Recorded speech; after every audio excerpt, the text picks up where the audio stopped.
Welcome to More Patience, More Impact, More Income, the podcast for real holistic medical practitioners who want to grow their high-impact, high-income practice without selling out. And now, here's your host, Chris Axelrad. So let's talk about money. Yeah, that's right, I said money. A topic that for a lot of people in the helping professions, the healing professions, the medical profession is not an easy topic to cover, talk about, think about. I mean, let's face it, look at the medical industry as we know it right now. The conventional medical industry does not like to talk about money. Think about how they've divorced themselves from the money conversation. When you go in to these institutions, what do? Typically, you show them your insurance card, and then that's it. There's no more conversation about money. Nobody wants to talk about it. So it's not unique to the profession in the holistic side of things. It's actually a human thing to be uncomfortable with talking about and dealing with money. Now, why is that? Well, first of all, let's back up. I want to talk about your desire to be a high impact, high income, holistic healer without selling out your authentic mission and purpose. There's a key word in there, obviously, when we're talking about money, which is high income. But here's the paradox of it. Here's the irony of this whole thing. Without being high income, your impact is going to be severely limited. And the reason for that is that money, currency, income is absolutely critical so that you can have the resources that you need in order to deliver the impact that you want to deliver. Now, here's the key. What does money bring us when we have more money? What does it bring us? Well, it definitely brings us more freedom of choice how to use our time, right? It brings us more resources with which to do our work. It also brings us more of an opportunity to have that impact on our patients, on our community, and in our own lives with our own loved ones and our own friends and our own family. And here's the thing, most people that are in this field, one of the reasons that we tend to have problems with money is because we are in a helping profession and we have learned to associate money with expense. We have learned to associate the leaving of money from our realm as something that is painful.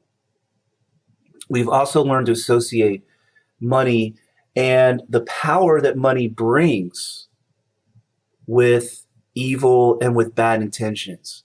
Here's the thing. I want to tell you something right now. Money is merely a conduit for the exchange of value. That is all it is. It is a tool. And just like any tool, just like language, in fact, money is in a sense a language. Money is in a sense a form of communication. We're not going to get into that too much right now. But just like any tool, language, thought, automobiles, any kind of tool, it can be used to help. It can be used to harm.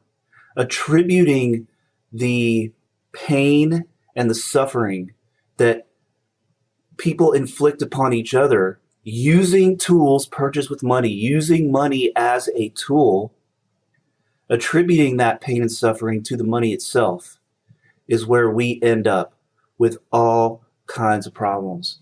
And we're not able to separate the fact that, no, that's not the money. That is the intent and the will. And honestly, the lack of alignment with purpose that the person or entity or corporation or whatever using the money is expressing. And that's all it is. Because there are many people with large sums of money in their quote unquote possession or in their quote unquote realm that do amazing things with that money. to help as many people as they can. Now, here's the thing. If you are struggling, if you feel like you are having issues trying to get to a place where you are earning the kind of income that you want to earn and having the kind of impact that you want to have, I've got good news for you. You can fix this problem very easily because the problem simply lies in your relationship and the way you think about your relationship with and the way you think about money. You can take complete control over your currency flow, which is something I know sounds kind of impossible, but I promise you is absolutely true. And the only thing that you need to do to shift this dynamic and start moving towards a more abundant and prosperous and profitable practice without selling yourself out, without feeling like you are compromising your integrity, is to change how you relate to money. Now, here's the key with that. How you relate to money is actually a reflection of how you relate to yourself. If you feel like somebody giving you money, giving you their money, you're not taking their money, you are not doing something at their expense. They are giving you money for something valuable that you're providing. If you feel that that is not a clean exchange, then guess what? Either A, you don't understand or appreciate the value of what you do, or B, you don't believe in the value of what you're doing. Let me tell you the difference between those two. There's an inherent value in what you do. If you are a healer that is committed to truly helping people grow and truly helping people emerge into the greatness that they naturally embody, there's an inherent value to what you do. If you don't fully understand how valuable that is, then you're going to feel what? Afraid or guilty. Really, you're going to feel guilty taking people's money, okay, in exchange for what you do. And if you don't believe in the transformation that you are capable of providing to somebody else, then you are not giving value to what you do. And you are not going to accept money with a clean heart, with a clean sense of gratitude. At the end of the day, here's the deal. You're going to attract or repel money into your life by the way you see it. Do you see it as an expense? Do you see it as something that causes pain and suffering when somebody pulls out their wallet and gives you money? Now, listen, here's the thing. They might see it that way. And if they see it that way, that is their baggage. That is their misconception. And we know that we attract people. And one of the things that I teach and one of the things that I hope you're going to learn listening to this show is the fact that you can position yourself and you can communicate what you do in a way that does not position you as someone who is simply a commodity and just taking money in exchange for some type of a commodity, that you are providing a transformation. You are providing a way out of suffering that is worth at least 100 to 1,000 times what people are paying you. And you knowing that and you fully embodying and embracing that, you may still attract people into your life. You may still attract people into your practice who don't get that, who are still in that scarcity mindset, who are still in that clinging, attached mindset, which honestly is part of why they're not well. But we're not going to get into that right now. You may still attract those people into your practice, and they may still express to you that it is painful for them on some level to be pulling out their debit card or pulling out their checkbook. Although we don't see a lot of people with checkbooks anymore around here. or pulling cash out of their wallet or their purse and handing it to you. They may express that hurts them, but that's not you hurting them. That's their own mindset around currency and money and value. And what it's telling you is this: they don't understand and they are not grateful for what they are receiving from you. Now, if you understand and you are rooted in the fact that at every moment you are giving 100% of your heart to the work that you do, that you are truthful, sincere, and authentic in your desire to help the people who come to you, then you have no reason to feel shame or guilt or fear around accepting money. Because money and currency are simply a conduit for the expression of gratitude and for the exchange of value.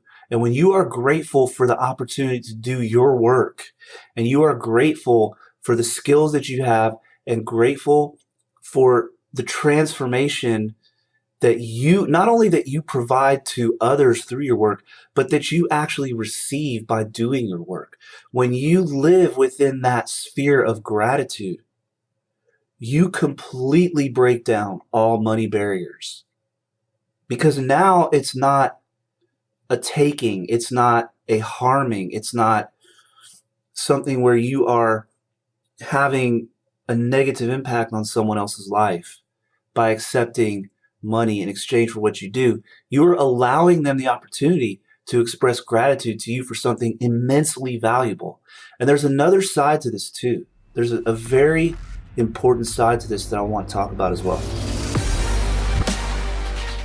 If you're ready to fill your practice and keep it full without the stress and overwhelm, then get instant access to your free autopilot patient attraction playbook now at www.highimpactpracticesystems.com/autopilot. What a lot of healers try to do, what we think our job is to fix people. We think it's our job to really take control, take charge, do our work while the people that come to us passively allow this healing or this change or this transformation in their lives to happen. It doesn't matter whether they have an autoimmune disease, whether they're depressed or anxious, whether it's physical pain, whatever it is.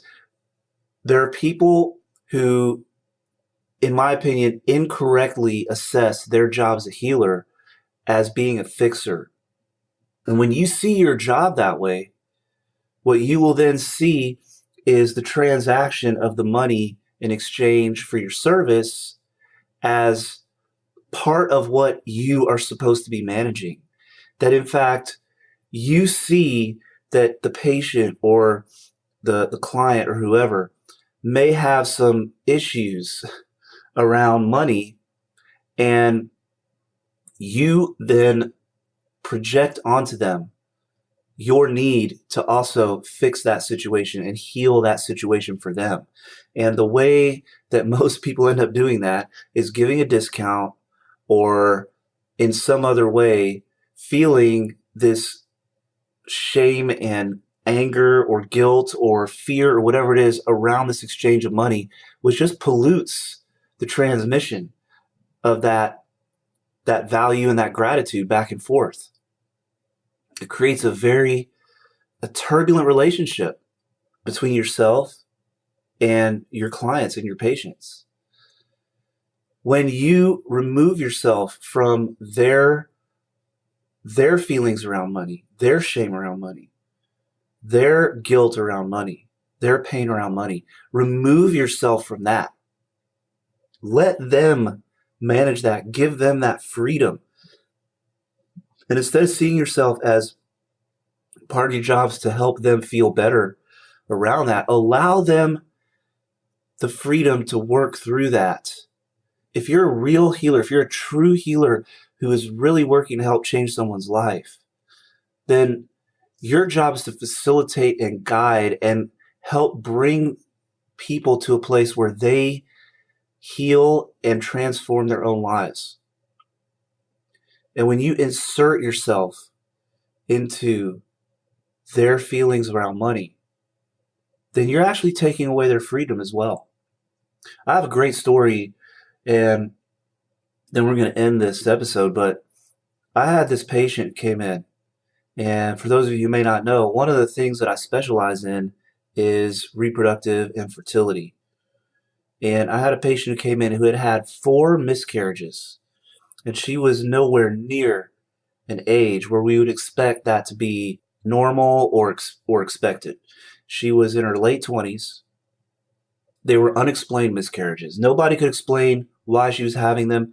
She had had all the tests you could think of and was told that it was unlikely that they were going to be able to fix it, that she might want to consider a surrogate. Now, she wasn't ready for that answer. There's nothing wrong with surrogates. I have no issue with people, and I never advise people against doing that.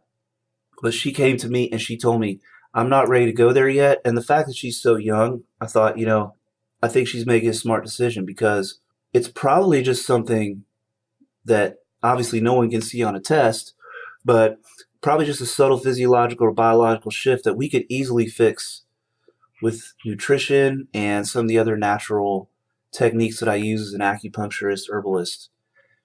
So this person was by no means a wealthy person at all. In fact, she, for her job, she drove a taco truck. Now, I'm down in the South, and all the construction sites around here, there's a huge industry of taco trucks where every day they go out and they drive out to the construction sites and they pull up, and all the construction guys, most of whom are Hispanic, will grab lunch from the taco truck. So this is what she did for a living. And I'm sure she made, okay money, but nowhere near what my usual patient would be earning. And she never asked for a discount. She did not ever flinch at our rates, which, by the way, are not exorbitant, but it's not, $30 a treatment. It's definitely a modest investment to come work with me, because I do value and I do see the value in what I do. The level of service that we're going to provide to our patients and our clients does require a certain amount of cash flow for us to be able to do that. So she never asked for a discount. She never even brought up the subject. And I think, honestly, had we offered her one, it would have been an insult to her. Every time she came in, she paid without question. She was very, very dedicated to her process. I know that it was a sacrifice for her. I know there were other things that she normally spent her money on that she sacrificed in order to do this treatment with us. And I'm going to tell you what happened with her.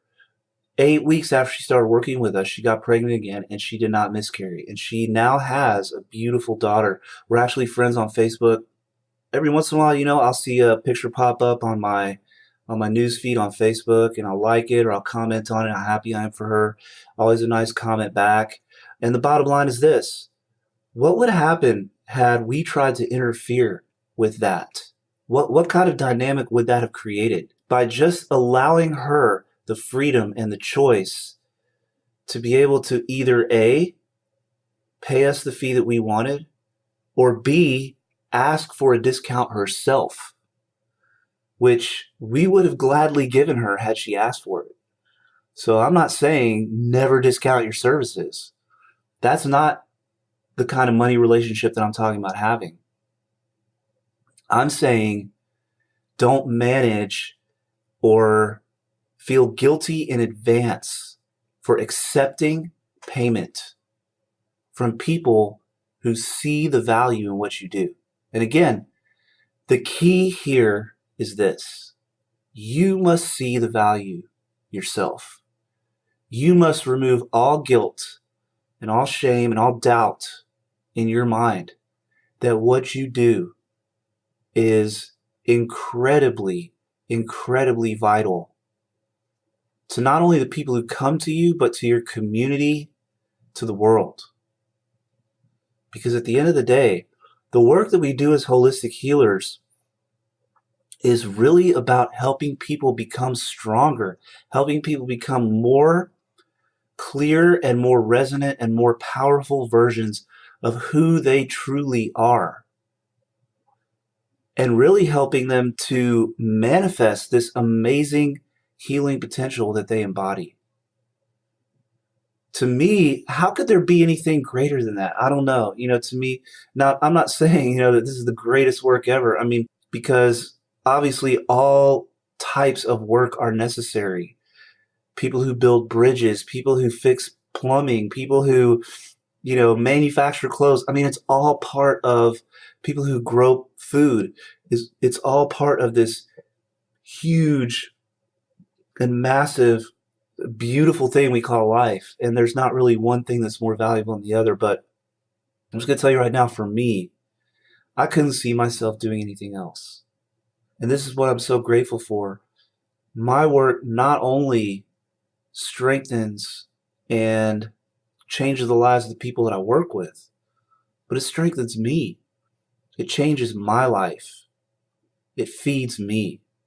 It's such an amazing and beautiful win-win for me to feel the joy and the sense of purpose in my work, and to see that joy and that sense of purpose transmitted to the people who come to me, who learn something new about what their body is capable of or what their mind is capable of.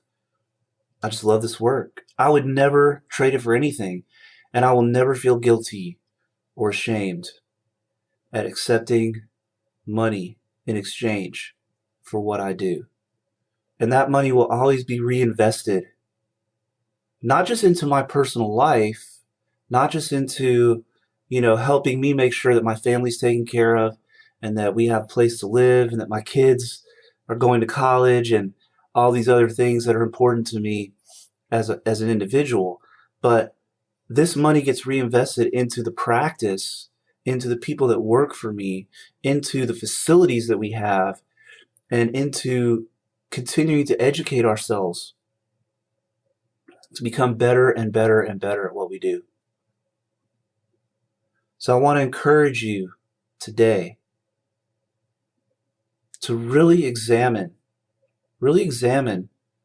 where it is that you feel like what you do, if you have issues accepting money, if you feel weird about money, then look at where you do not value yourself. Look at where you lack gratitude for what you do and you lack gratitude for your life. Look at where you feel shame and guilt towards yourself, because your relationship with money is merely a reflection of your relationship to yourself.